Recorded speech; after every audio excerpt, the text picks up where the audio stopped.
তো hey guys welcome back to my channel আথিস ইভেন। তো প্রতিদিনের মতো আজকে হসপিটাল গেছিলাম আর হসপিটাল থেকে বেরিয়ে গেছিলাম একটুখানি ঘুরতে। আইছিসটা কি করতে? হেভি কিউট, গিফট করো বাচ্চাদের। তো কি হয়েছে, আমি তো বাচ্চা। 149 অনেক দাম। ये भी कितना क्यूट है। তো বাচ্চাকে দেবো, ঠিক আছে? বাচ্চা पैदा কর একটা তাড়াতাড়ি।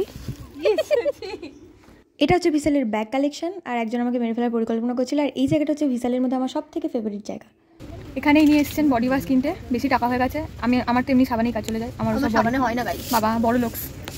ট্রায়াল রুমে এসে ঢং আমাদের দুজনে কি ট্রায়াল দিতে আসে, আমরা জানি না আমরা এখানে এসেছি দুধ করে দাঁড়িয়ে দেব। তো এরকম পাগলামো টাগলামো করে আমরা বেরিয়ে পড়েছিলাম আমার আরামবাগেরই একটা অন্যতম দোকান, সেটা হচ্ছে আইসক্রিম পার্লার। সেখানে গাইস আমরা বিধ্বস্ত হয়ে গেছি এই বটে। আইসক্রিম পার্লার থেকে বেরিয়ে মিষ্টি কিনে বৃষ্টিতে ভিজতে ভিজতে বাড়ি থেকে ফাইনালি বাড়ি এলাম। তো তোমরা সবাই ভালো থেকো, সুস্থ থেকো। আর এখানেই ব্লগটা এন্ড করলাম। সেই সকালে হসপিটালে বেরিয়েছি, এই বাড়ি ঢুকছি। বাই।